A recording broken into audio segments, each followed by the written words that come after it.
All right, good evening, everyone. I'm Mayor Rob. I'd like to welcome everybody to the regular council meeting for Monday, August the 10th at 6 p.m. And just to remind everyone that this meeting is being recorded for public viewing and the recording of what's happening this evening. So with that, can I have a motion to adopt this evening's agenda? So moved by Councillor Lee, seconded by Councillor Delant. Questions to the motion? See no questions, all in favor? Aye. Contrary minded, motion carried. With that, we'll move on to item 4.1, adoption of the minutes, the regular council meeting from July the 13th, 2026. By the motion to accept the minutes. So moved by Councillor Bland. Seconded by Councillor Thorne. Questions?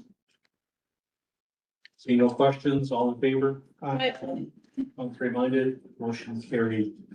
With that, I'll remind everyone that as well, from a conflict of interest perspective, which was on 3, there is the conflict of interest forms up in the cabinet. Please fill it in and pass it into the clerk should there be any conflicts. With that, we will move on to the consent agenda, and Marcia was a comment prior to the motion. We just wanted to give a procedural reminder. I was asked at the last council meeting what the consent agenda was, so this was a good time for us to just mention. It's where we often will put items that are either routine or that don't necessarily need debate by council. So we'll do this only at our regular council meetings. Oftentimes it's correspondence from the province, from ministers, notices, memos, those sorts of things. We put our planning reports there on a regular basis, and it's intended to adopt everything in one motion without debate. So we'll often do these for things that we need to have quote unquote on the record, but are for information purposes. Council can choose to what we call remove something from the consent agenda. You would just need to bring that up before we pass the motion. In that case, when that happens, the consent agenda is adopted as amended, and then that particular item is then discussed under the reports of administration section, which is section 8 of the agenda. And so we wanted to give that kind of procedural background or highlight a reminder before adopting the consent agenda. So we do this again at our regular council meetings on a monthly basis. Thanks for the new councillor, just so you're aware. So with that, do I have a motion to accept the consent agenda? Moved by Councillor Glenn, seconded by Deputy Mayor Bannister. Questions to the motion? See no questions to the motion, all in favor? Aye. Contrary minded, the motion carried. With that, we're going to move on to public administration presentations. Item 6.1, bylaw number 16-2. A, bylaw to amend bylaws number 16, Town of Salisbury Municipal Plan, bids 01089-606 and 705-68167. Sam's going to come up from Plan 660, but prior to that, I'm just going to read just a brief statement that traditionally we do on all rezoning. Tonight, Plan 360 is making a public presentation about the proposed land use change. A public presentation is required for municipal plan amendments under the Act. It is, however, an information-only presentation this evening for those who may be interested. It is not the opportunity for members of the public to express support or opposition for the proposed project. When items are being considered by the council under the Community Planning Act, there's a very strict and legislated process that the municipality must follow. Under the town's procedural bylaw, presentations on the item that require a statutory public hearing, which include all rezonings, are not entertained or permitted by council. This is covered under section 12.7C of the bylaw. This is because of the presentation made to council should be at a public hearing, which is scheduled to be held next month. Residents are still welcome to submit written support objections for the project, but council cannot entertain presentations this evening on the proposal outside of the legislative process under the Community Planning Act. With that, Sam. Great. Thank you, Your Worship. Good evening, everyone. Members of council and members of the public. So it's great to have your presentation facing away from you all, but good evening to everyone back there. Yeah, so as mentioned, this is the public presentation for the application, which is kind of being referred to as the Sunrise Twilight rezoning, or a series of amendments that are related to that project. My name is Sandra, and I'm one of the planners of the Plan 360. And if you don't know what Plan 360 is, it's just a name for the planning division of the Regional Service Commission. So we provide the planning services for the town of Salisbury. So that's my role. The applicant of the application is the town of Salisbury, and I'm going to kind of go through some of the details of the project and the proposed changes to the bylaws in Salisbury. So if we could just go to the next slide there. In Salisbury, as with most municipalities in New Brunswick, there are two different types of land use bylaws. One is the municipal plan, and one of them is the zoning bylaw.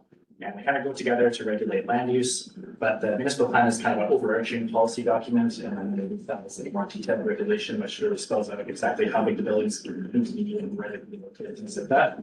So because the municipal plan is more of that guiding policy document for the community, there's an extra step when a council wants to amend it. So that's what we're talking about today, is the public presentation for specifically the amendments to the municipal plan. So I'll only kind of be touching on part of the full proposal, the ones that are related to the municipal plan and kind of the policy that would be changing in Salisbury's plan at large. So on the next slide, we can just quickly flash up the actual project proposal. So there's a bunch of amendments that are proposed, and they are in response to this application, which is basically to create a new subdivision on the end of Twilight and Sunrise Avenue. It'll be a mix of different types of housing, single unit dwellings, 2 units, and multi-unit dwellings. Altogether, it totals about 80, well, exactly 80 residential units with the current proposal. And there's also some kind of parkland and naturalized wetlands that are proposed for stormwater management in the middle of the site, and a few small areas for kind of landscape buffering and naturalized areas that are related to the wetland compensation that's kind of in the background of the project. Next slide. As Mayor Campbell has talked about, the reason we're here is because the Community Planning Act requires this public presentation. I guess just to give a bit more detail on that, following this meeting, there'll be 30 days where we'll receive comments from the public on this application. So this is kind of just the formal announcement that we're making these changes, and then this kicks off a 30-day window where you can get comments. And then following those 30 days, we'll have the public hearing, which is when we talk about the municipal plan and the zoning bylaw. Council could hear the support for the project or opposition altogether from the meeting. So slide.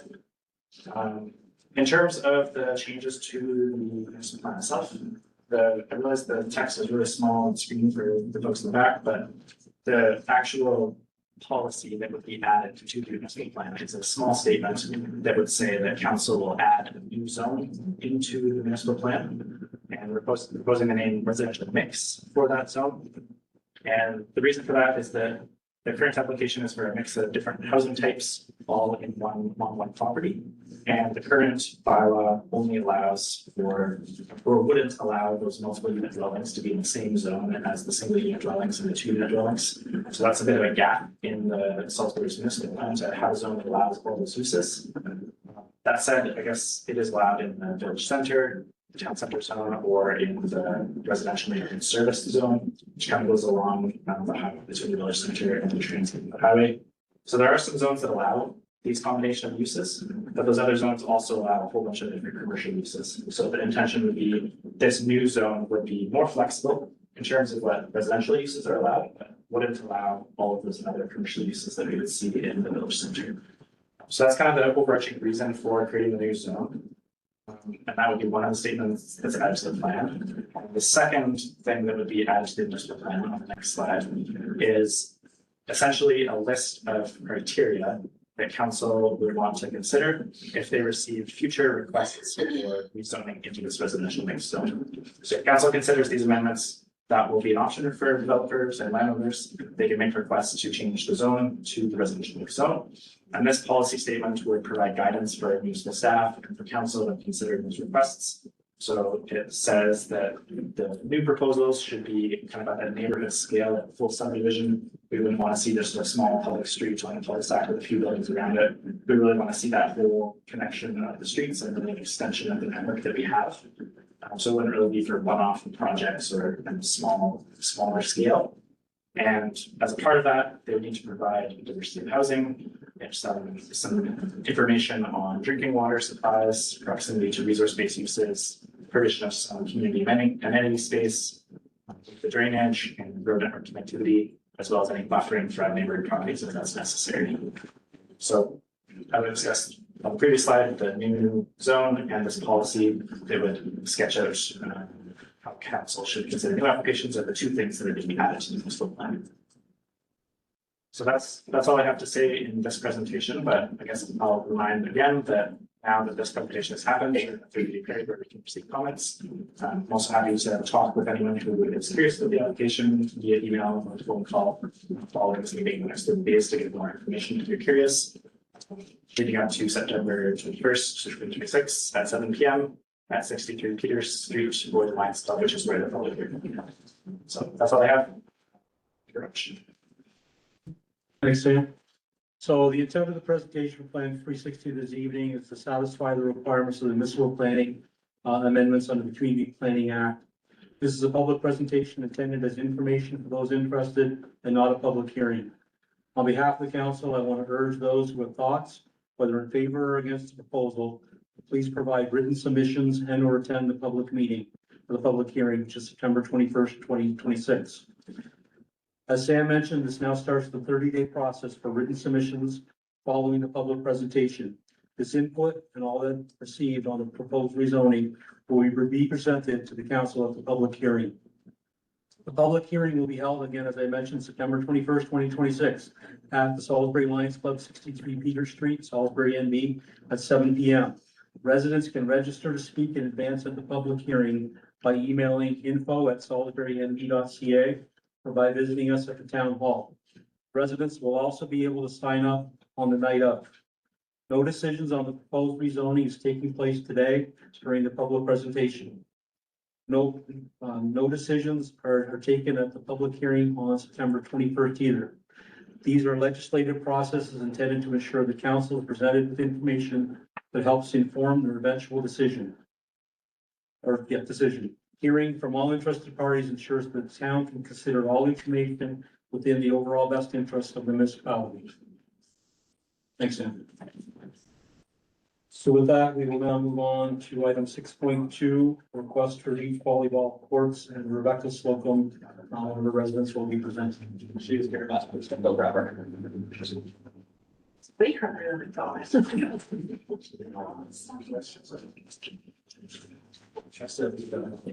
I get, well, I don't know where I should stand. Should I stand like everybody else? Yeah. Does anybody want to go after that? I should ask that. No, okay. I'll play on for you. Hi, I'm Rebecca. For anybody who doesn't know me, because there's only maybe one face that I'm not sure we've met.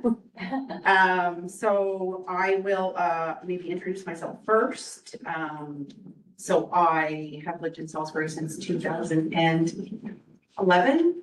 I moved here not knowing one person, no family, no person, no anything. I moved here.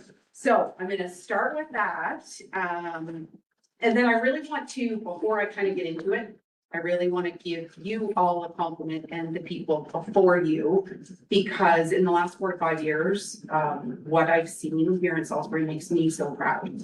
And we tell so many people that we're around. So I really want to thank all of you for that. I know you all know this, so thank you.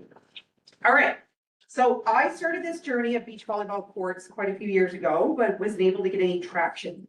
So now that the growth in the sport has become even more locally, I'm here for this purpose. So I think you all have a paper maybe of mine. So I want to just talk about some numbers. So what I would like to see is 2 beach volleyball courts built side by side, which would save some of the cost and be able to allow more people to play and have more leagues in action at the same time. This is truly for residents when I say of pretty much all ages. We can truly start volleyball around 8 or 9 years old. And we have people coming to our ladies volleyball nights in their 60s. So that really shows you that it can be all ages. It's also something that can be done with families, which I think is really a big deal. So you can see families go out with younger children, even teenagers, and what is a family and actually play volleyball. And you'll see this wherever it is that you go to see the beach volleyball courts. So numbers, in the past school year, over 100 students from grades 5 to 12 tried out for competitive volleyball teams at our local school, which is about triple what it was 5 years ago. We were able to have 5 competitive teams this year throughout the school and really could have taken 6, but we didn't have another coach. We had 60 students that participated in practices and competitive play throughout the school district for middle school and across New Brunswick for high school. Our senior boys volleyball team achieved a milestone this year, placing first in the East for the first time in my understanding of the past. So I think this really shows you what is also happening in the community. Over 40 women attended our weekly ladies volleyball night, with many more expressing interest but unable to participate due to the limited season. So of course, it's hard to get gym time. So we were only able to have about 8 weeks, and we had to have the latest time possible. So we were usually starting at 8:30 or 9. So a lot of people were saying, like myself, I like to be in bed at that point. So, but there was so much more interest. We actually have, I think it's 91 people on our community volleyball Facebook site, and they're all the people that are interested in actually going to volleyball, and just depending on the timing when they can attend. So it's a site that's been going on for 3 years. So there's just the numbers locally. What I would like to also highlight is that in the province of New Brunswick, the number of registered players has grown by over 11% in the last 10 years. But even more interestingly, it has grown 16% from 2023 to 2025. Those numbers are from Volleyball New Brunswick, which means they also do not include our school teams. Just so I'm just calling out the difference between the two. So back to my sheet. Really, the only things that I really want to kind of highlight on here before I move on a little bit is that a lot of people come to me and say, how do I play beach volleyball? How do I play volleyball in the summer? And it would actually blow your mind in the last 2 years how many people have come and done that. Closest is really Riverview. So I played in Riverview. I played league play in Riverview.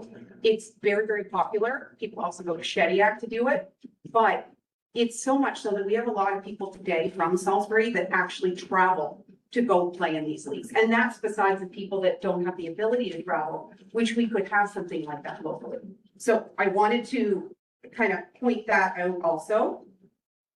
I also wanted to talk a little bit about what that future programming would look like and what I envision it would look like.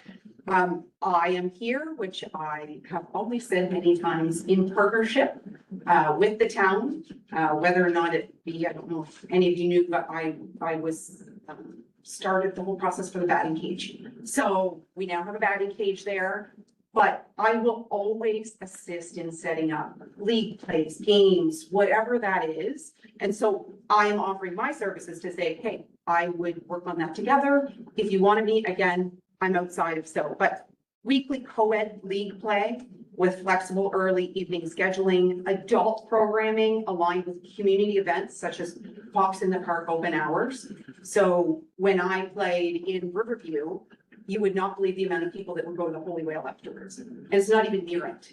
So we would go down, everyone would sit on the back deck. We would have our kids, I'll come to that point later, and we would actually take our kids there too. So it was a great experience to be able to all get together afterwards. Expanded opportunities for youth. I would love the ability to do camps. So last week I was able to get a few hours at the school, which we all know is really hard to do, but was able to do just a small camp at the last minute for some kids. If we had the ability that's something we could do here outside throughout the summer, I think it would blow all of our minds to know how many kids would actually come out and want to do that. And that's besides our league play. So that's the part I feel like I'm probably getting close to the end, but I do want to say a big point that I think is that I would like to highlight that the Canada Summer Games are coming to Moncton and St. John in 2029, which includes volleyball and beach volleyball. You know, it includes many other sports too. But how cool would it be if we had a beach volleyball court? I'm just gonna envision in a year and a half, just throwing that out there, but we could work out the kinks. So when that happened in Moncton, maybe we have the ability to be able to promote ourselves to say, you know what, do you have people that want to come practice? Do you have people that want to come, you know, they're looking for beach volleyball courts to practice on, come practice here. Or maybe we have things even promoted with kids. Hey, we're gonna have a tournament because this is coming up, and be able to partner with that and have that ability here. So I really want to throw that out because I think it's really cool that that's coming here. So the last point that I want to make is, about, and I know many of you don't know me, but my husband and I have coached here since 2014. So baseball, basketball, and volleyball, and not just our kids. And I think that that's a big point, is that we have spent many years not just coaching our kids' teams. In the last 3 years, I have coached senior high school volleyball girls with Keisha Duff, and neither one of us have kids on that team. My husband has coached volleyball teams that he has had no kids on at the same time. So I'm also coming from a place that this is, I want to go out and help these people outside of my kids being on here. I do have 2 kids. So I will make the point to say that I didn't have family support here, which obviously I told you at first when I moved here. So it was very hard for me to be able to go join league plays because my husband was always coaching my son on evenings. So I always had to take my daughter, and there's a 5-year difference. So anytime I went to play for myself, I always had to take her. And it would be phenomenal, and I'm not gonna point at a location, but if this could be somewhere where parents have the ability to either be able to play with their kids having something to play close by, or be able to watch siblings and have the other siblings be able to play. So I polled 21 parents of young children in this area who have all, 20 out of 21 pointed at the park, but I know that it has been a spot that I have been told they don't want sports in the park. But one person actually gave a really good idea, which everyone loved. If it was somewhere else, let's say ball fields, wherever that is, could there be some type of a low cost item like a tetherball or a foursquare or things like that, even a sandbox that could be put there so that those parents of young children have the ability to go play like someone like me.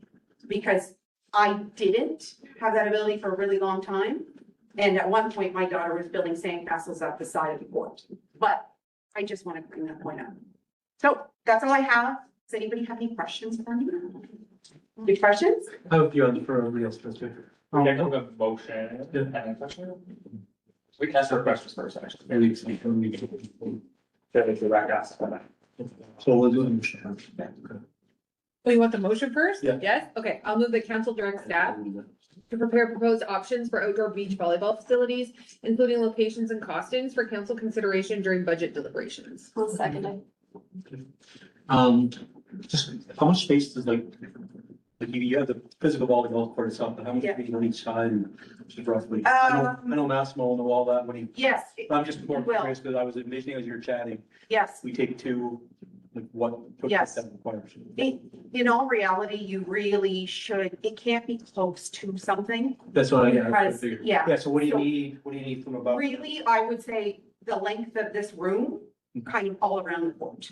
That would, I'm sure there's an actual, but if we're talking about being able to actually play and then going out and you bringing it back in, if you think about the size of a gym and what would be outside of that court, this would be optimal space. That makes, actually, now that you've said that, that makes sense. You see them running out to grab Well, it? no, as soon as you said the gym, that actually, I like envision it. Yes, Yeah, that makes sense. And actually, our gym should be, that's not a regulation. It should be a little bit bigger, right. just Exactly. for the people that. Yes, because Our gym. when you our gym was built. Yeah, and I think you were there for our volleyball, so we Yeah. set up 2 courts. Yeah, exactly. So like We that, have a volleyball tournament, and there's the backside where they actually have to step into the court, which is an illegal play, but they allow it because of the that, size. so yeah, it's like if we're gonna do it, let's do it right then. Yeah. Exactly. It's Yeah, 14 meters, 24 meters excavated though, right? Excavated, so not including the. Then you need the buffers, yeah. Like you were looking at me. Oh, no. Councilor McNeil? What they have, that's a really good question, because some other people asked me that too. The question was, are they fenced in? In Riverview specifically, they have, you know, just the 2 pieces of wood way on the outside. And that's more just so that everybody knows, you kind of don't run inside of that, but it's not fenced in. And my understanding is they have had great success, at least the last year that I was there, in not having people come in. I know I want to knock on wood. Those things are gonna happen. They're not worried about people, but we look Yeah. at a lot of I stress. was about that. Well, I was gonna ask that too. What do they do with the city? like, Yes. From, like, So do you have to rake it? Do you? I don't know the answer to that. I do know that I. Possible you have that? Yes. You know the answer? Typically, it'd be daily, like room daily. Yes. That's what Halifax does downtown. There is another one in Halifax near the Dingle, which is fenced in, but that's more because of the area. It's not surveilled with Okay. video. So it's more just trying to keep certain people out. Where downtown it's surveilled by video, room daily. So realistically, depending on the location, it'd be room daily by our neighborhoods. And the one that he's talking about, that would actually get on a lot of beach volleyball courts in the Maritimes, and that would be the only one that's fenced in, because I've never seen it. So. So it's rare. Any additional questions, Council? Rebecca, before you leave, I do want to thank you for all you've done in the community, you and your husband, so it's been evident. Whether it be Harbor Station, basketball, volleyball. Hopefully this year too. But definitely kudos to what you're doing. Thank you. Thank you, everyone. And I do remember the batting games because this weekend, watching Yes. kids play baseball, Yes, to see the growth in the community. Yeah, so. and that was 4 moms that got together in 2021, so that's what can happen. So thank you. Thank you.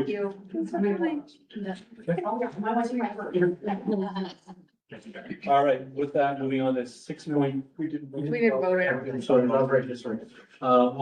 Any additional questions? Seeing none, all in favor? Aye. I'm reminded. Krista, you good?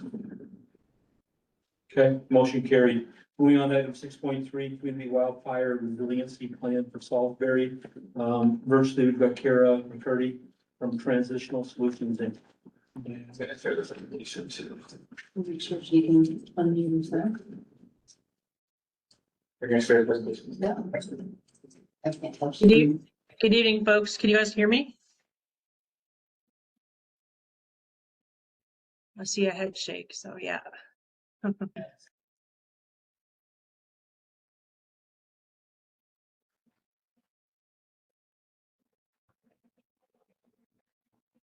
I good to go?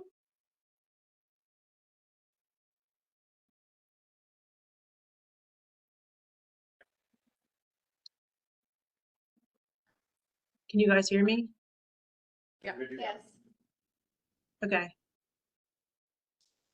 Good evening, everybody. Thanks for having us on to present your wildfire resiliency plan to you, Mr. Mayor and Council. I was up in, I guess last fall or over the winter, or actually over the past couple months doing the different wildfire resiliency plans for New Brunswick. We've completed over 35 to date for the province of New Brunswick. And I'm just going to ask you guys to flip to the next slide because this slide really has nothing to talk about on it. Thank you. So I guess the biggest thing is we all know with what we're facing across, I was going to say the country, but actually nationally now across the world, with wildfires are starting to increase everywhere. And it's not just that, you know, you don't have a lot of forest right within town, but it's the localized risk in the spring grass and brush fires. You know, that woodlot interface, the rural driveways and homes, or outbuildings with fuels close by. And one of the most important things for Salisbury is that wildfire risk can happen before people think of the summer fire season kind of thing. You know, spring grass fires can catch woods on fire quickly. In the spring is when we see the most impact on structures from probably mid-May to mid-June when trees are starting to grow their new growth. Wildfire resiliency is not about removing everything green, you know, all the gardens and things like that. It's about choosing the right plants and making sure that we're doing mitigation practices, basically housekeeping outside of our yard or outside of our house to make sure that wildfire won't be impacting our properties if there was one to come our way. If you can flip to the next slide. This creates a mix of compact and dispersed settlement that influences service delivery, emergency response, and wildfire exposure, particularly where homes and infrastructure are located near grass, agricultural edges, or even woodlots and fuels, forest fuels. Overall, Salisbury reflects a rural community with growing interface conditions, like every other community in the Maritime provinces in the past couple of years. We're established settlement areas surrounded by agricultural lands and adjacent forest landscapes combine or create a dynamic environment requiring proactive wildfire planning and mitigation. With the increase in population, we also see an increase in structures that are quickly put up and burn a lot quicker. And we see a lot of that kind of domino effect from structure to structure with wildfire spread, as we've seen in the media in other provinces right now. Next slide. One of the bigger factors in your guys' area in New Brunswick is that you have localized winds. You're very open on a top of a kind of a hilly terrain. Plus you have the main highway going through your community. The natural fire regime in this district is considered kind of low frequency, mixed severity. Wildfire historically has played a limited role, but that doesn't mean that it's not going to happen in the future. With all the changes in our landscape, such as wind throw, insect activity, the change in climate and the drying conditions that we've seen, fire currents is it's gonna happen eventually. And the bigger part with the Maritime provinces is we have a lot of homes mixed in with our forested areas. So basically, compared to other provinces, we have a higher percentage of population and structures to land base. And that means that we're probably gonna have a structure impacted on every wildfire that we do have. The bigger thing is that direct flame contact and radiant heat don't always, everybody thinks that that's the main cause of wildfires when it comes to structures, but it's actually the fire ember ignition. It can ignite materials or cause them to weaken, crack off, or off gas, even before flames arrive. With the melting vinyl sidings and different plant shrubs that are around our landscape, the chance of fire ignition in around that 0 to 1.5 meters of our home are increased. And this is where we need to focus our efforts, wherever those little fire embers can land. Next slide, please. When it comes to the community and surrounding areas of Salisbury, Monteagle and Steves Mountain has a higher percentage of conifer fuels. There are also a lot of single access areas with narrow roads. This impedes fire response trying to get into these areas, but it also can slow down evacuations if we need it.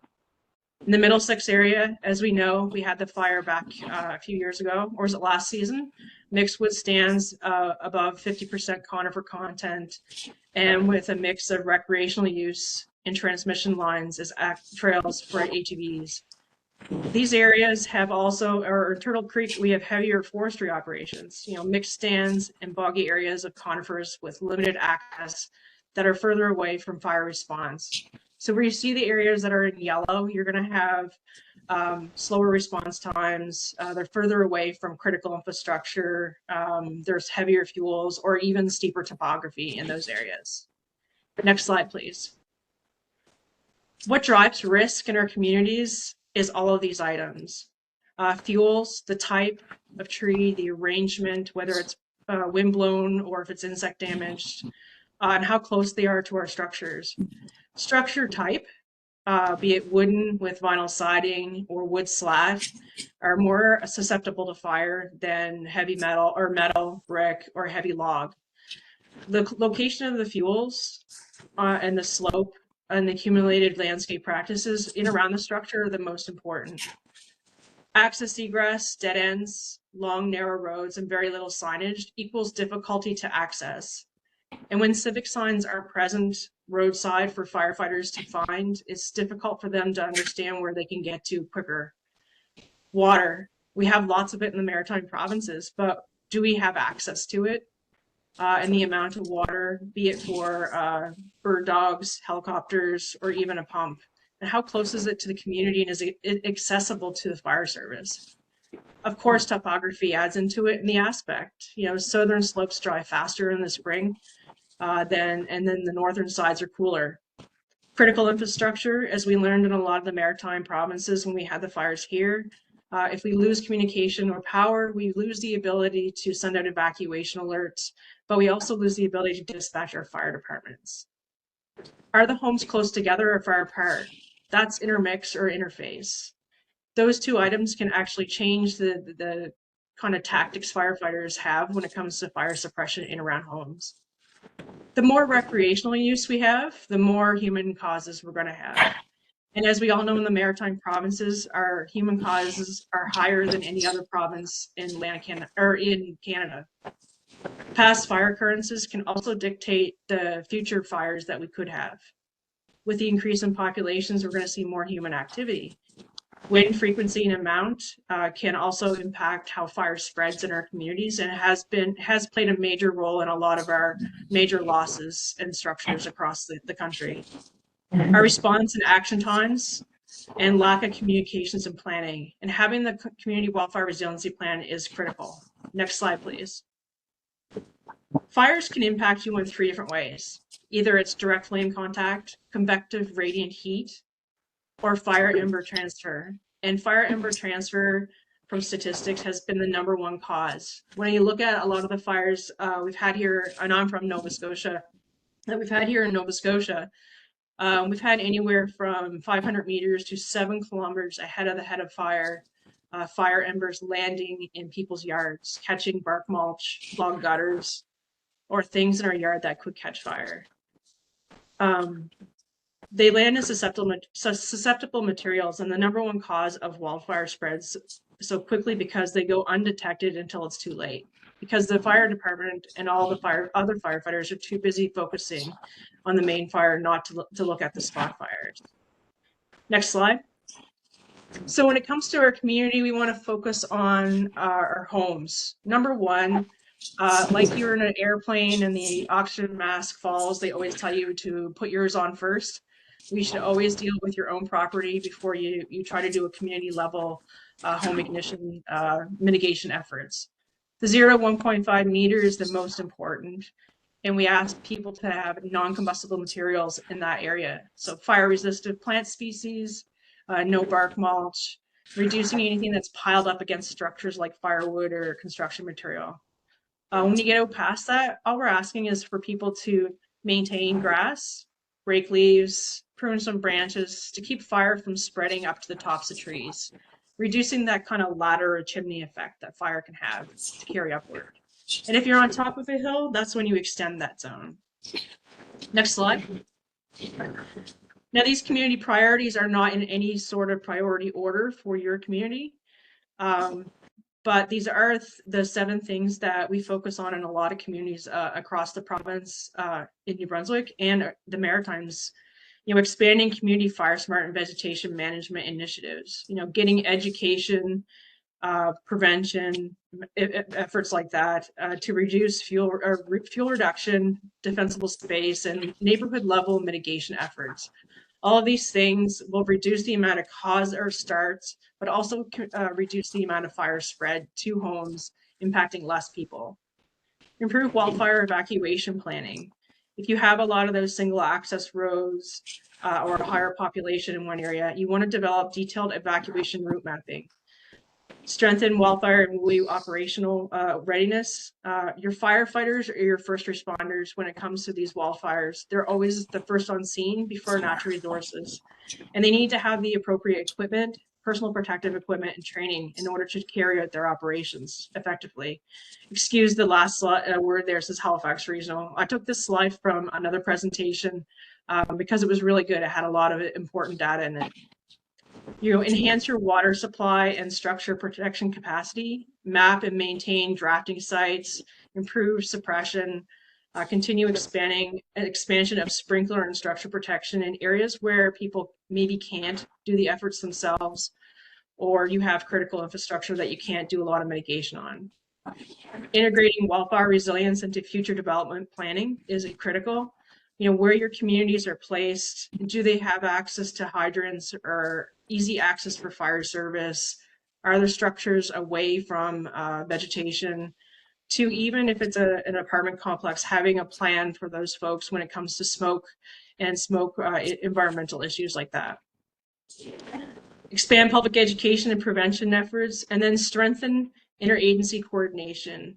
Getting together like you are tonight and talking about fire mitigation isn't just the responsibility of the fire department or natural resources. It should be all agencies, all businesses, all residents, and all elected officials. What are the 3 things that we should prioritize in Salisbury? It's protecting people, wildfire evacuation planning, prepare responders, and prevent the fire in the first place. You know, do your spring education, home ignition zone work, and human caused fire prevention. Next slide. Salisbury is not starting from a position of weakness. The community already has natural and agricultural fuel breaks that are peppered amongst the landscape. A committed fire service and a local knowledge and a strong opportunity to build wildfire resilience in a practical, phased way. The biggest opportunities are not necessarily large, expensive landscape projects. Many are property level and operational, reducing fuels near homes, improving driveways, confirming water supply and improving signage, and planning for rural response realities. Fire smart education should be practical and seasonal, and residents should not need to clear their whole property. It should be just a phased approach. First priority is the area closest to the home. Clean your gutter, making sure your deck's free of material, your firewood's not piled against your home, and you don't have conifer shrubs right up against your home. Next slide, please. Wildfires don't become disasters because of fire. They become disasters because of decisions made years earlier. Why wildfire plans fail is because they're a static snapshot in time, and they're put on a shelf and forgotten, and they're not implemented or actioned or even updated. So there's no forward thinking. There's copy-paste templates. A lot of consultants will use a copy-paste template. Whereas, you know, when we came in, we talked to the residents, we talked to the fire service and the folks around. You know, no community is the same, so why are the assessments all the same? They shouldn't be. Focus on fuels, not people. That's what a lot of plans do, and the focus should be on the people, not the fuels. Ignore access and evacuation realities. Ignoring these will put you in a place where BC is right now to where Nova Scotia was in 2023. You know, limited inclusion of local knowledge. You got to get into the communities and learn what the real problems are in the community at the community level. Not including emergency planning and response in your emergency plan is critical, and what SOPs, policies, and guidelines you do have in place. And my favorite, number 1, is lack of public education, communication, and building self-reliance. And that's what we should be doing with our communities. Next slide. We're not asking council to do everything at once. The ask is to use this plan as a roadmap, endorse it, identify the first priorities, and assign leads, pursue funding, and track progress over time. There are a lot of grants, free training opportunities across Canada for this kind of work. You know, in the fire department bylaw, and I'm going to look to the right because I'm not going to remember it all, is to make sure that we include the ability of firefighters to enter properties without a warrant to do the work they have to do during an emergency, ability to enter or pass through adjacent properties to do similar, establish safety perimeters in an emergency scene, and the ability to pull down or demolish buildings and other structures where necessary and legally authorized to prevent fire spread, which has happened in many urban interface fires across Canada. Homes become another fuel, so they basically have to tear a house down to stop a fire to save 500 more. But it can happen, it will happen. Next slide. The important decision is to adapt the plan as a roadmap and assign responsibility, prioritize short-term actions, and use it to guide funding applications in future municipal planning. This plan should not be viewed as a document to put on a shelf and be forgotten. It should be reviewed annually, used to support grants and budgets, and updated as the community grows, climate conditions change, and mitigation work is completed. Next slide. The overall finding of the Community Wildfire Resiliency Plan is that Salisbury has a moderate wildfire risk right now. It isn't uniform across the municipality, and we aren't looking at the same type of landscape scale risk seen in heavily forested areas. Agricultural lands, roads, and developed areas actually provide significant breaks in the fuels, but can cause a significant seasonal aspect. The greatest risk is localized, particularly during the spring when things are drying and curing. Under dry, windy conditions, a human-caused ignition. The assessment identified some vulnerabilities around rural areas, like long driveways into homes, water supply access, combustible materials that are piled next to the structures, and local interface areas. At the same time, Salisbury has considerable strengths. Has a new fire station, a capable volunteer fire department with rural water sources, mutual aid agreements, and a landscape that naturally limits fuel continuity. The recommendations are practical and phased. In the first couple of years, the priorities are mainly improving emergency and evacuation planning, confirming rural water sources, and expanding firefighter capabilities when it comes to training and equipment. Establishing better pre-season coordination with natural resources and your mutual aid partners, providing public wildfire prevention education, and planning for a basic structure protection equipment cache. This isn't a recommendation for wholesale vegetation removal or major regulation. It's about identifying places where your risk is higher and using education preparedness, training and targeted mitigation, and good planning to prevent relatively manageable wildfire from becoming a community emergency. And that's all I have for you folks. So if you have any questions, feel free to ask. Motion first. We'll move that council accept the Community Wildfire Resilience Plan and direct staff to begin implementing the recommendations in addition to pursuing applicable funding opportunities and partnerships to support the implementation of the plan. It's moved by Councillor Thorne, seconded by Councillor Williams. Questions to the motion? I know we talked about dry hydrants in this.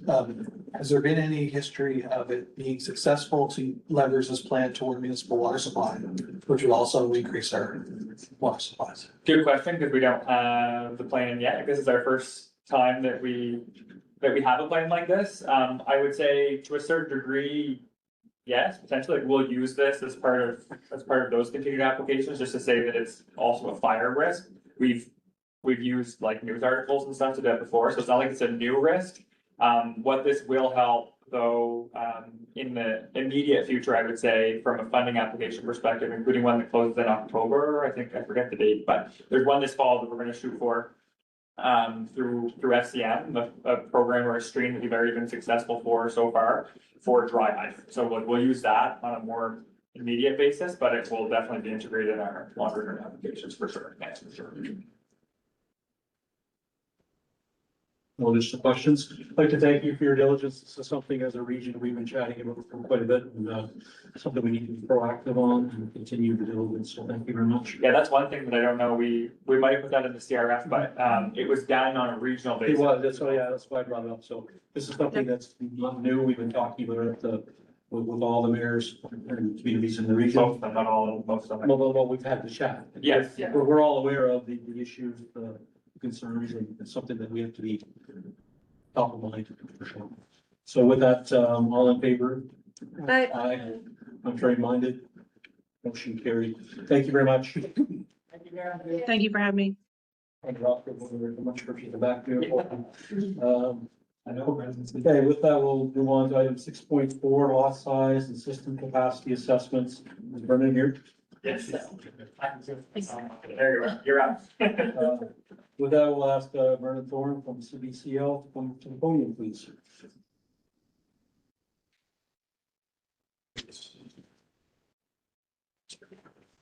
Good evening, everyone.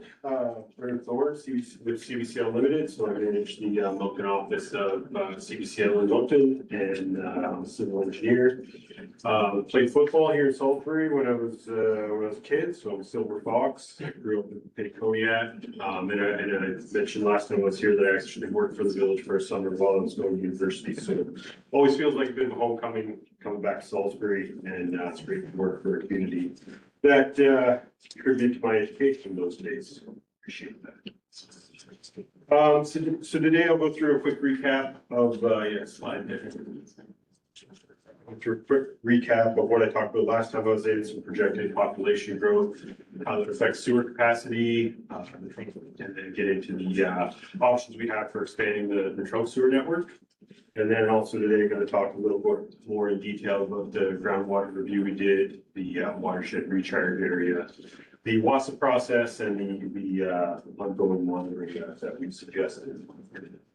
Slide. So looking at the population growth, looking at past trends, where we're at right now is about 2,500 people, and annual growth is just under 1%. So we're looking to extrapolate that 1% growth out into the future, at least as far as assessing the sewer capacity rate of 7%. So over the 50 years, there'll be blips up and down, but that's a good growth rate. It's similar to what we've used, a little lower than what we've used in Moncton, but it's generally what we see in communities of this size. Yeah, so this shows the entire system there. So really just to show the limits of the system and the scale, and also to note that when we're talking about sewer here today, even when we're talking about the population there, we're just focused on the former village limits and what we call the serviceable boundary of the town.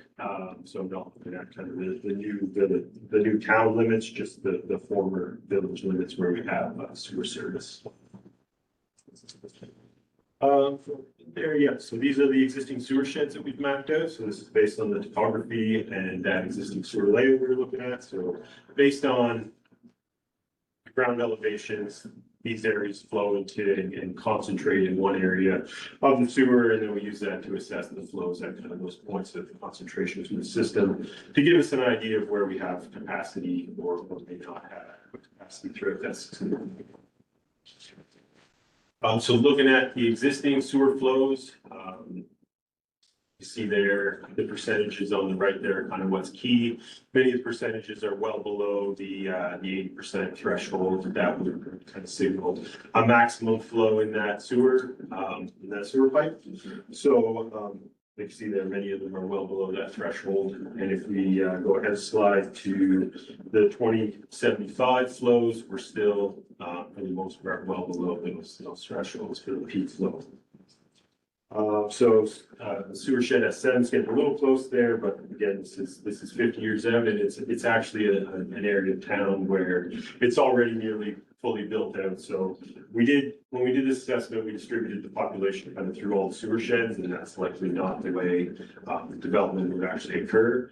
Most of the development would occur in areas where we have open land, and we'll talk about in a minute, but it really just provides an idea that within this system, there's still a lot of capacity. So going ahead, just talk about the other infrastructure in the system. So we have a few lift stations throughout the system. Those are operating at about 50% capacity. And then the treatment facility, the lagoons, those again are at 63% capacity. So just over half. Still lots of capacity there to continue to support population growth, forecasted out to about 2070. We're seeing right now that the lagoons full of sludge and needs cleaned out, and that's been probably 25 years, I think. As the population grows, those types of cleaning and that maintenance will be more frequent, but the performance of the lagoon, once it's maintained, should be there. So looking at the system capacity by sewer shed. The color coding here really signifies where we have kind of the best opportunities for growth. So we'll go through kind of each one of those on the next slide. So go ahead there, the red area, limited capacity, limited land available for growth. The sewers are getting close to 50% full. And then also, any flows in that area need to flow through 2 lift stations before it gets to the lagoon. So there's a high operation and maintenance cost to manage those flows. Next one is where we have kind of limited capacity. So there's some land available, there's elevations that limit the expansion and being able to flow into the sewer in that area. And then there's, I guess these areas as well flow through at least one and some two lift stations. The last area is the green area there, so we have land available in those areas for development. The sewers are well below their full flow capacity. And the elevations allow gravity flows down through that system to existing sewers. So that's kind of a quick recap of the existing sewer system. Is there any questions on that before we go into future development?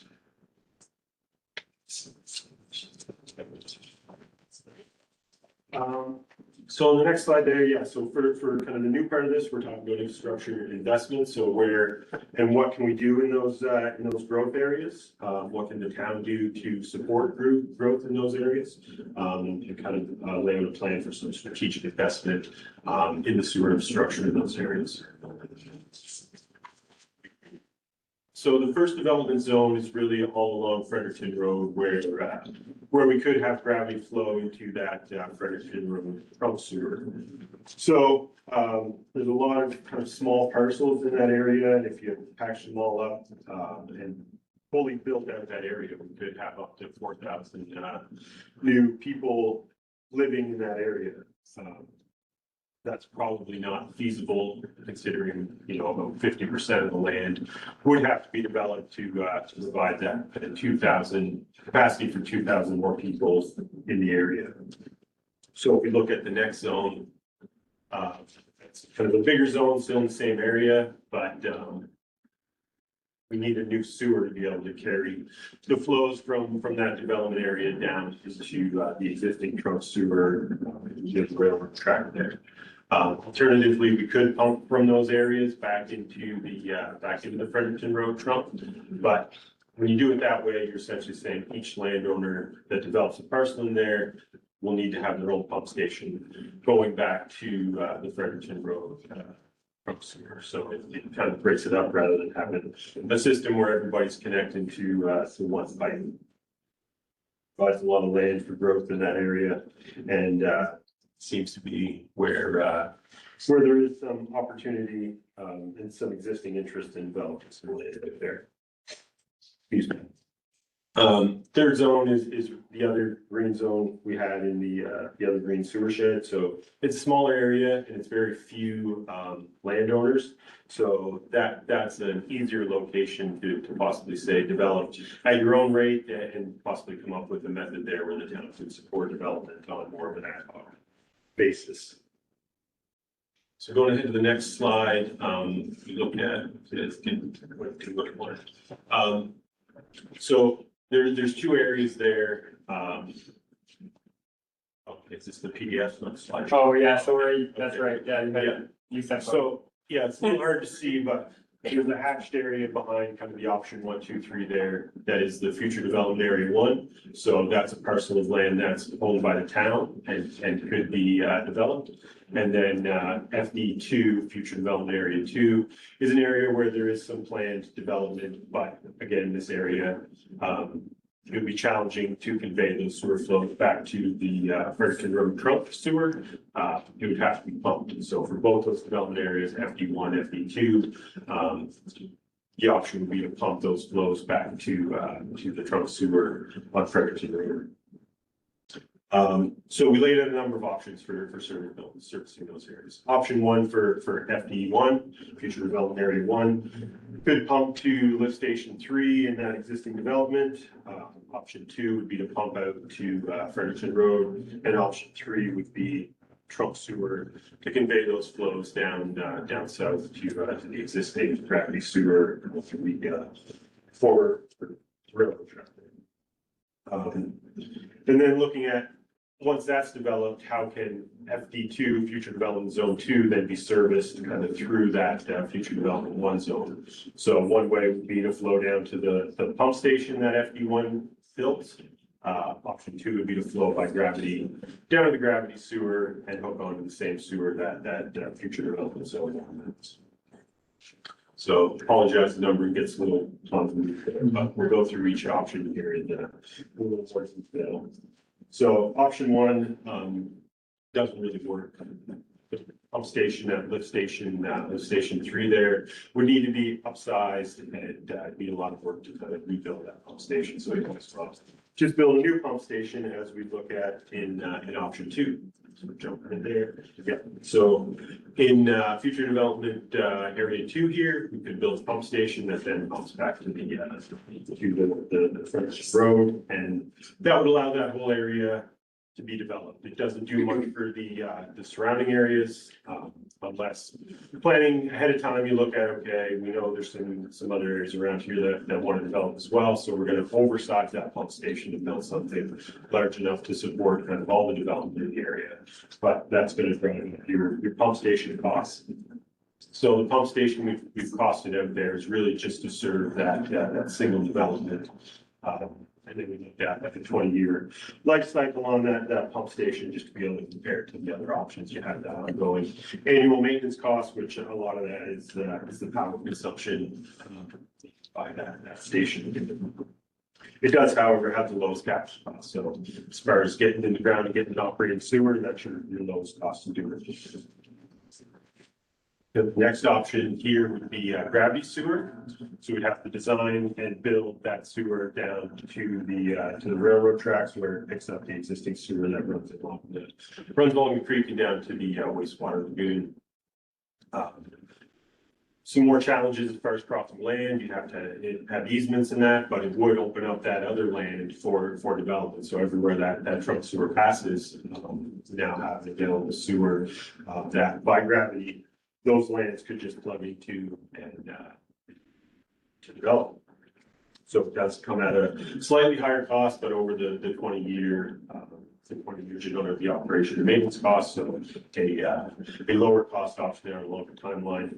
And also when you compare kind of pumps to trunk sewers, you know, that trunk sewer is probably 50, 60 years concrete, you know, it lasts a really long time in the ground.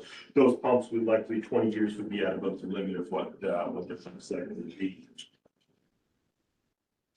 So then looking at the next options for the future development of zone 2, first option would be that developer running a gravity sewer down to the pump station that you build in FD1. So under that option, you'd have to build a larger pump station. If you did want that size to support the land in between those two developments, it would need to be a larger gravity sewer. So do that, it's often the town comes in to support that upsizing of the sewer that is bigger than what the developer might need. So there's some additional cost sharing there, and the cost of the developers there as well. So you see that all told with the operations cost of running that larger pump station come in at $3 million over the 20-year period. So that's probably the most expensive option. And then if we look at the last option, which is to build a trunk sewer gravity flow all the way up through both developments, you see it there. Again, there would be some cost sharing to upsize that sewer between FD1 and FD2 so that the lands both north of FD2 and in between FD1 and FD2 it's still large enough to support development in those areas. It's just cost sharing there to support that, and it comes in at about $2 million for the town, and there's some costs there for the developer as well. So putting that all together to compare in the next table, we looked at what's the initial capital cost, what's the cost over that 20-year period, and then how much developable land does that unlock for future development. So you can see option B kind of runs away with the value proposition there at $2 million. You open up 116 hectares of land for future development. So it also, you know, provides value to all the landowners along that trunk sewer line, not just the developers where the development is set to occur. So that covers the sewer portion of the presentation. Are there any questions on that?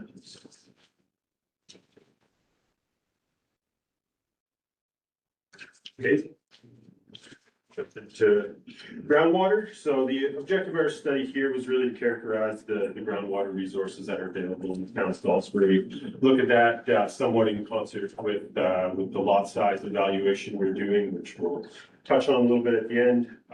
But mostly looking at okay, what is the available groundwater resource and how can we best manage that resource as development in town continues to occur. So the first approach we took to kind of characterizing the water resource and how much water we need at each location. Jump in there.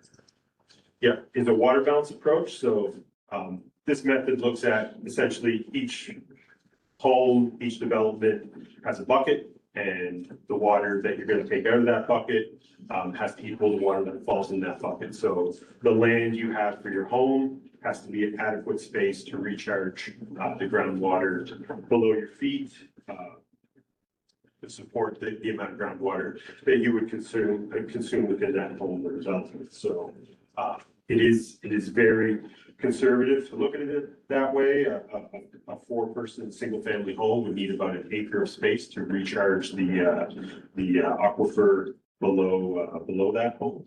And like a 10-unit apartment, say 25 people in it, that would need about 6 acres. So, these lot sizes get very big to support that kind of analysis. So the math there is simple, but it's just really not practical to from an urban land management, and it kind of disregards the real science behind groundwater recharge, regional recharge, and the cumulative drawdown that occurs within the aquifer. So a better approach, or another approach that we took, is to look at modeling the recharge in the area.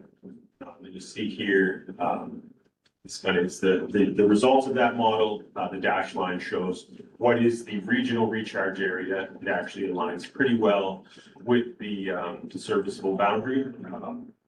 So that whole area is what's recharging the aquifer under Salisbury, under this portion of Salisbury, I should say. And it's estimated that the water use represents about 23 to 28% of that available recharge area. So from a management perspective, kind of where you the top end of where you want to be would be using about 50% of that recharge area. So this aligns better with what the town is currently doing for land use and for the lot size for homes and developments. But I guess the question comes, what do you do to manage that system? Because it's really everybody's dropping a straw into the same pool and drawing water out of that at their own rate. Water kind of flowing in, flowing out of that pool below the surface. And you don't really know what's going on in that system. So the way that system is managed is the WASA process, the Water supply source assessment. thank you.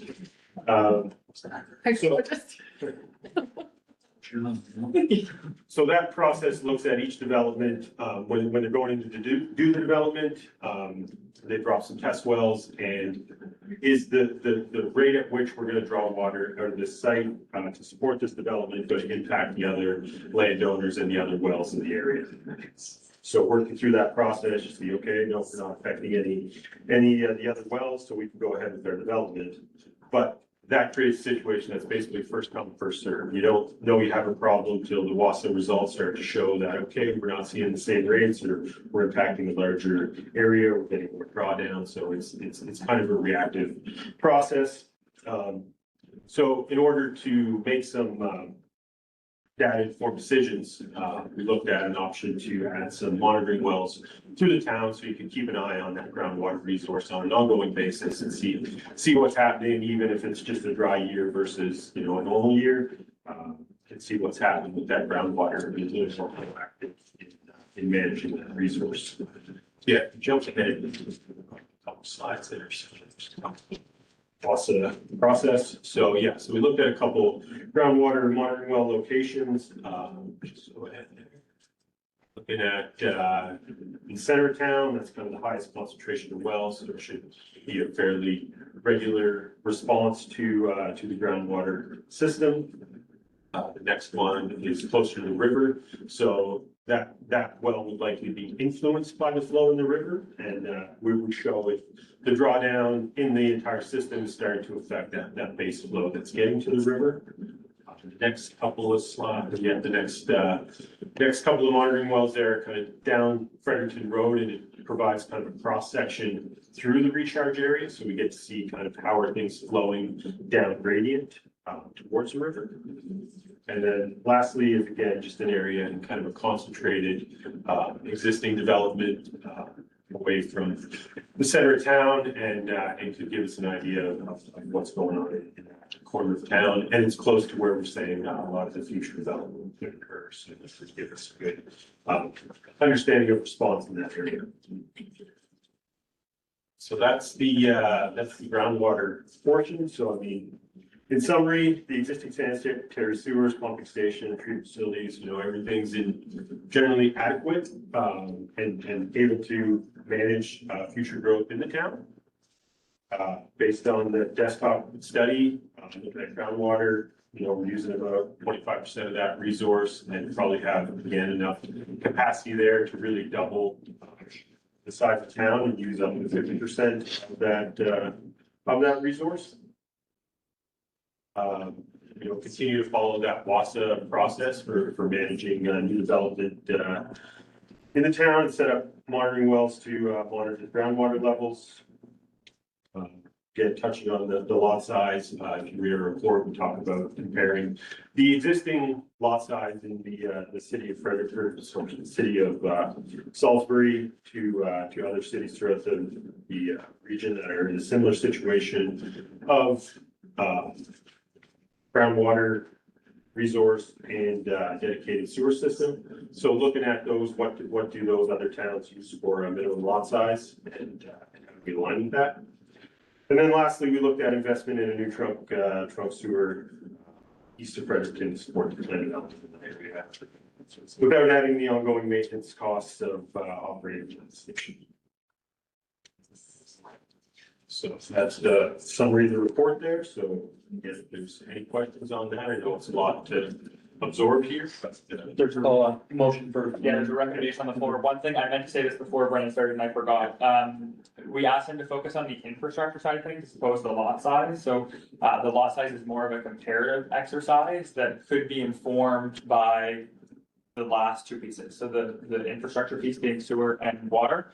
And in conversation with Plan 360, Lori in this case,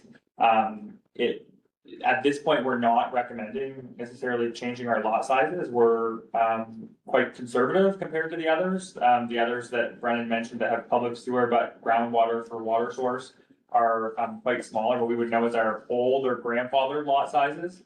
Council can still choose to direct us to take text limits to make them match the others. But I think what we're recommending is maintaining that and focusing on kind of this continued cautious approach as we try to balance growth.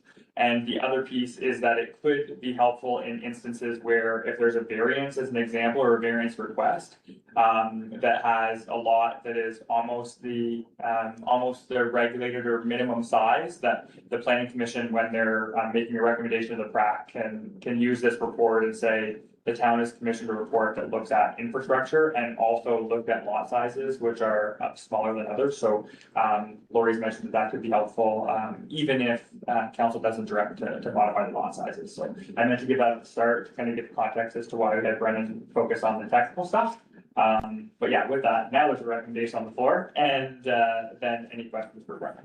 Mr. Lunas, I'll move that council accept the CBCL lot size and system capacity assessment as presented, directing staff to implement its primary recommendations, including prioritizing the option 4B for strategic investment along Fredericton Road, maintaining lot sizes, and continuing to prioritize the protection of private water supply while managing growth and development, including integrating a monitoring well program into capital plans.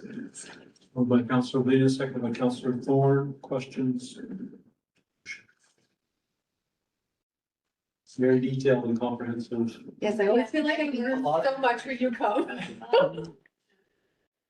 Very, very informative. A lot of things that over the years we've chatted with the Public Works Department on. This basically brings it all to in one area, which is really good. Informative. Thank you. Thank you. All in favor? Motion carried. With that, we thank you. Do I have a motion for a recess? So moved. Recess. Moved by Councilor Thorne, second, I need a second there, second. You don't get to sit under your trouble. Second by Councilor Bland, we are now in recess.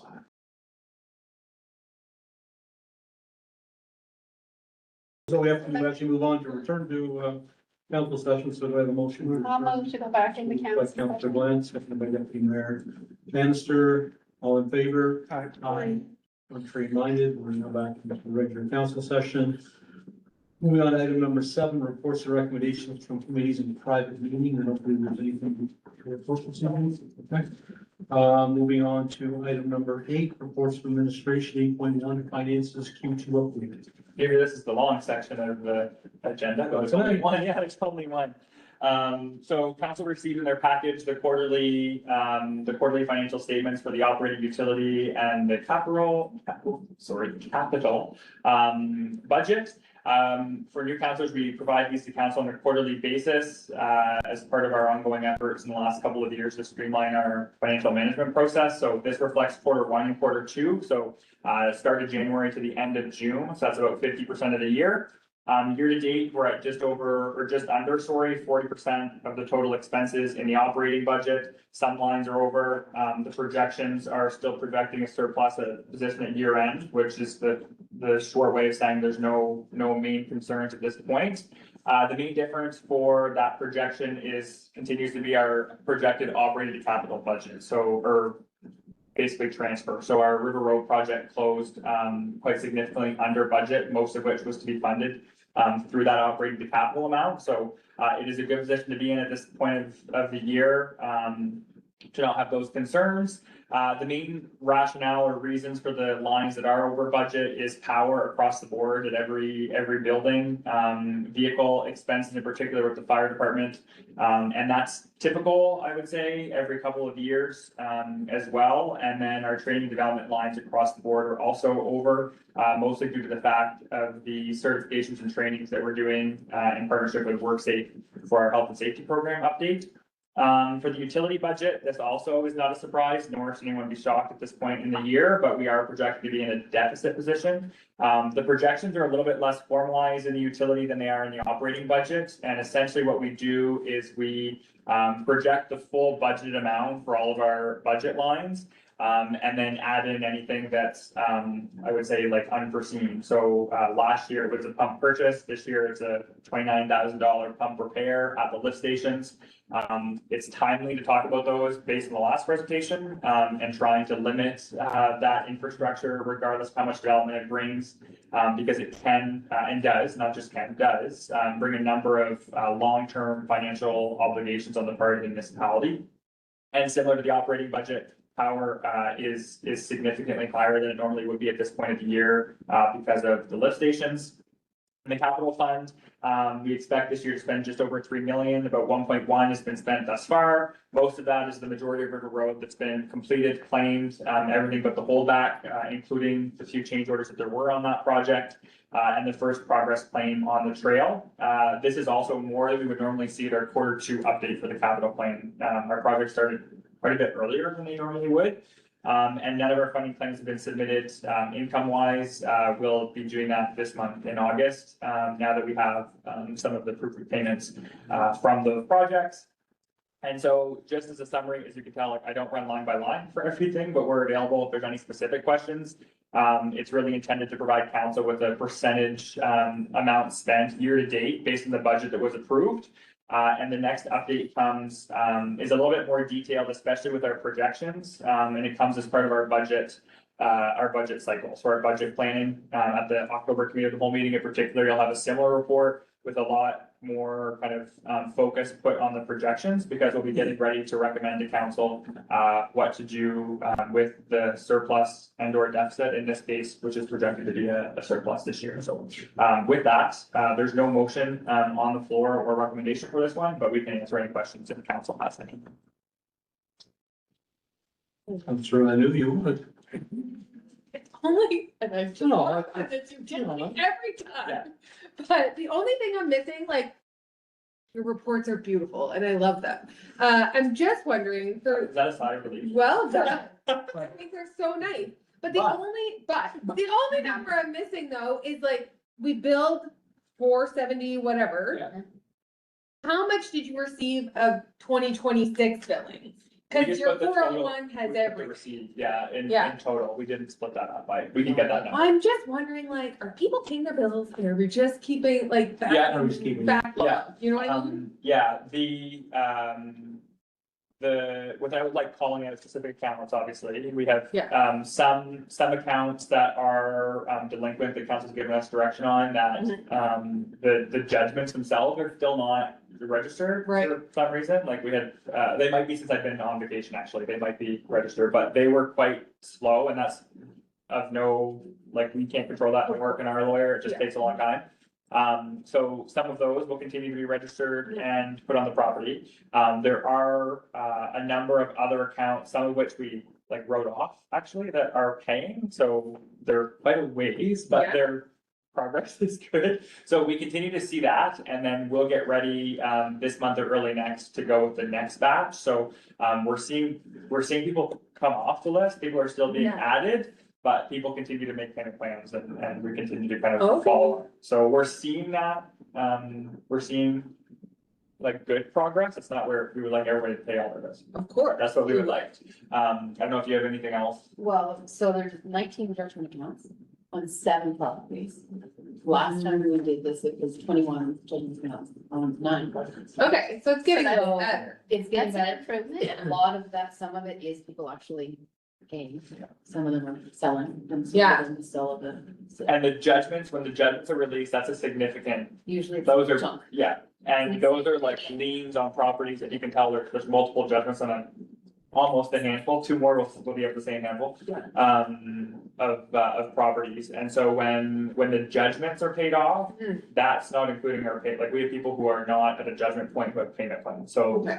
if the signal of like releasing judgment accounts is a good sign, because that's rare unless the property sells, so. Okay. Yeah, that's a good sign, we can come back maybe when, either no later than our next update and give more of an update without naming specifics as always, but we'll also have in October, we'll be able to include how many judgment warnings we issue for this year. So that would be people 3 years that have to pay, right? Is that right? So Yeah. we would do that batch. We'll be able to compare what that number's been the last few years. So we'll do that for the next one. It's like, I'm ready to yet again dig up a well, or if we have to, like, people need to pay their bills. I think it's important, fairness for the rest of us who are paying our bills. So Yeah, especially in a deficit position. Absolutely. You don't want your rates to continue to rise. Please pay your bills. A similar question. The 261 that you say is still outstanding. How does that compare to where we were this time last year? Is that number coming down or is It it? is. Okay. I'm trying to remember because I did. I feel like it was like in the threes, Was- high threes. Yeah, it was Close to. Yeah. Yeah. we From wrote retro off. trending. Yeah, and it's starting in the right direction 100%.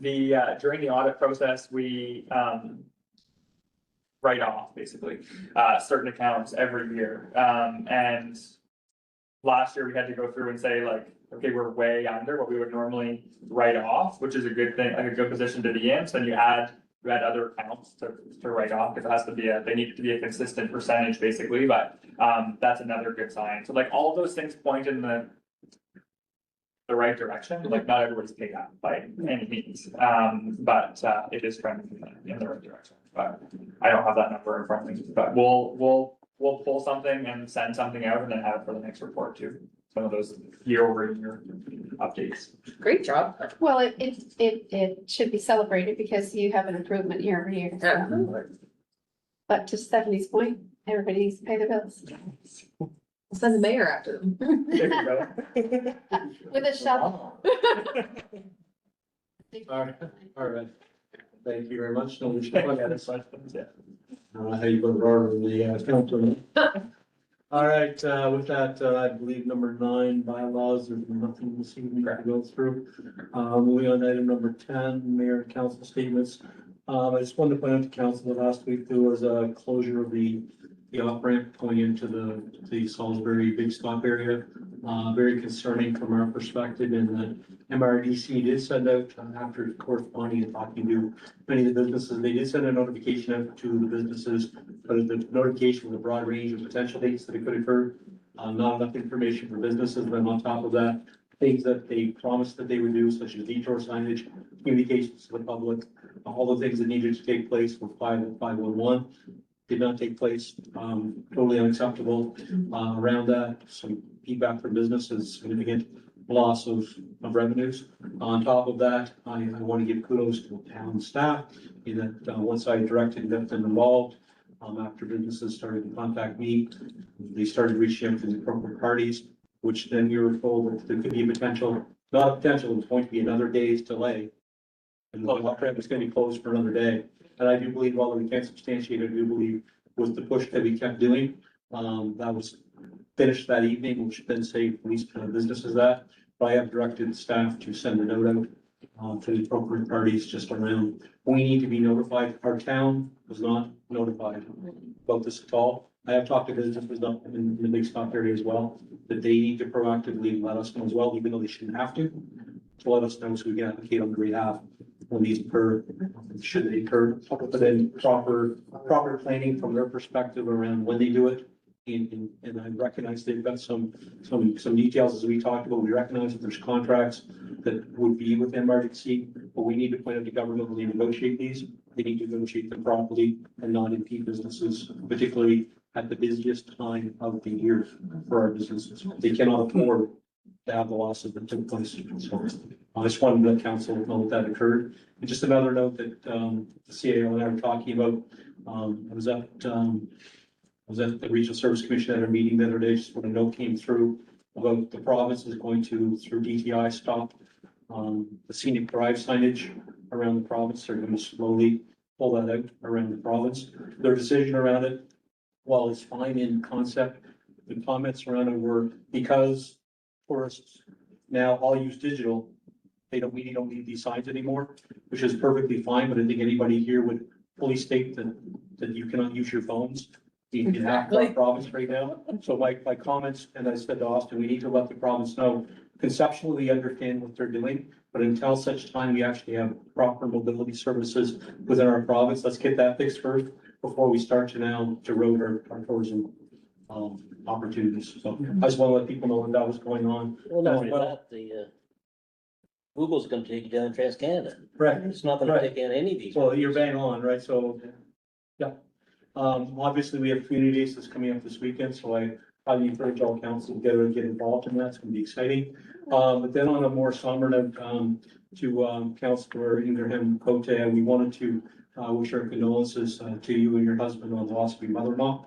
And again, thank you for taking the time to be here this evening, but our condolences to you and your family. With that, I do know that there's one councillor that's have a comment they'd like to make tonight. Then we'll pass on anyone else.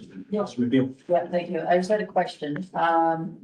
It's because of my ignorance, not understanding during the consent agenda, happened a little quickly for me to realize what was going on, I think. But I was wondering about getting more information from Mr. Crosby about the street name change. Okay. Yeah. Absolutely. So I believe we can direct staff at council's approval. We have that approval? No, yeah, I think We'll just direct council or staff to reach out to. yeah, procedurally, like what we'll do is we'll notify him of the technically vote that was passed on the consent agenda, but then we can mention that there's been a request to have him come and present for more information, and then he'll have the option to choose a regular council meeting and come and present. There won't be a motion at that point when he would come, but then council, if they want to revisit it, can introduce notice of motion and start that process. But we can just notify him when we give him we told him that after today, we would send him a quick note. So when we do that, we can just say that it was brought up and just have him present. Okay, because there's three, I know it's happened before, but already gone through it, but there's three new counselors that maybe would like more information. Yeah, thank you. Thank you. Any additional from other councillors? just a thank you to our staff for all the work on the block parties and the events during the summer. Been well attended and well done. With that, we'll move on to item number 11, notice of motions and resolutions. Item 11.1 LLCA-25-0884 funding agreement between Federation of Canadian Municipalities and Council. We're almost done the open part, so get it. On this one, I just have a bit of a preamble. This is a funding agreement, again, like the mayor mentioned, between FCM and the town. It is a proposed project as part of the Sunrise Twilight subdivision for the naturalized wetland component of that project. The funding program is the local leadership and climate adaptation, so it's standard for us to enter into an agreement with any third party that's offering us funding. What I do want to say with this one, it was an extremely competitive funding intake. This is our second time trying to get funding through this program. FCM is a standard 30 days once we have the agreement for signature. So there are clauses in the agreement that would permit us to not proceed with the project if council so chooses down the road. We just wanted to mention it because we did have, like, earlier in the agenda, and as the mayor mentioned, we had a rezoning item that a public presentation was for this evening. This is technically related, but does not necessarily mean does not have anything to do with the rezoning. The project that this is funding could very well be done without the rezoning as part of drainage improvements and climate adaptation efforts, or there's clauses in the agreement that could allow us to either adjust timing based on the rezoning and or propose potentially even alternate locations. There's options all throughout the agreement. Really what it is ensuring that we execute the agreement and signify to FCM that the town is willing to, subject to the terms of the agreement, accept the funding. So I wanted to give that clarity, and technically it's our first funding agreement, I think, since the new council. They're not normally this long and technical. FCM has a tendency to do this, so this is a. He's fibbing, they all are. No, some of them are 2 pages, the province, 2 pages. All right, with that, we will need a motion. That's a recommendation of one. I'll move the council approve the funding agreement for the LLCA -25-0884 Sunrise Twilight Naturalized Wetland between the Federation of Canadian Municipalities, FCM, and the town of Salisbury. Authorize the executive of the agreement with the clerk and mayor's signatures and subsequent affixing of the corporate seal accordingly, and further authorize Austin Henderson, the CAO, and Diane Ailes, clerk treasurer, to act as authorized representatives for FCM for the purposes of executing this agreement. Moved by Deputy Mayor Bannister, seconded by Councillor McNeil. Questions to the motion? So no questions to the motion, all in favor? Aye. Contrary minded, motion carried. Moving on to item number 11.2, committee appointments, councillors. So this is another procedural item we have to do somewhat close to the start of every term. Council has a number of committees that we approve terms of reference for, or have approved terms of reference for. And so with every new cycle basically of council, we adjust or update the committee appointments. So the committee appointments are under the procedural bylaw at the discretion of the mayor. And the appointments are in the package, and you don't have to expect anything soon because we generally don't meet with our committees in the summertime. So this is really just the formality of having the appointments made. So with that, there's a recommendation on the floor. I move that council approve the appointments of council representation on municipal committees as presented.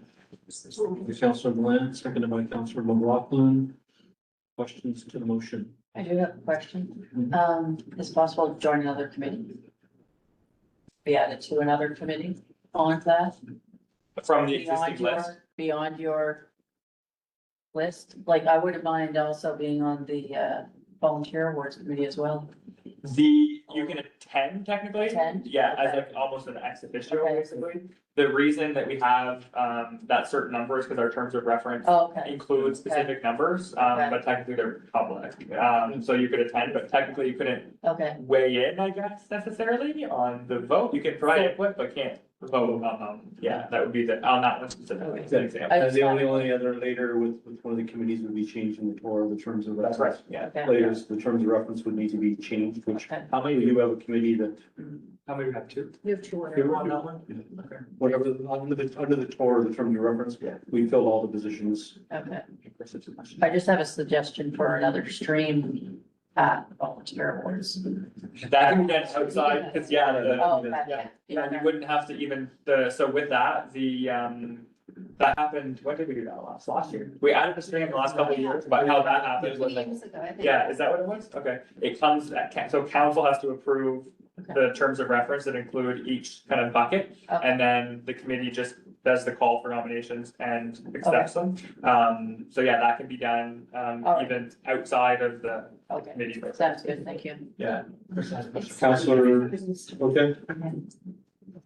Just wondering, I did not see terms of reference for the committee that I was appointed to, and just wondering if they currently exist, and I just perhaps missed viewing them.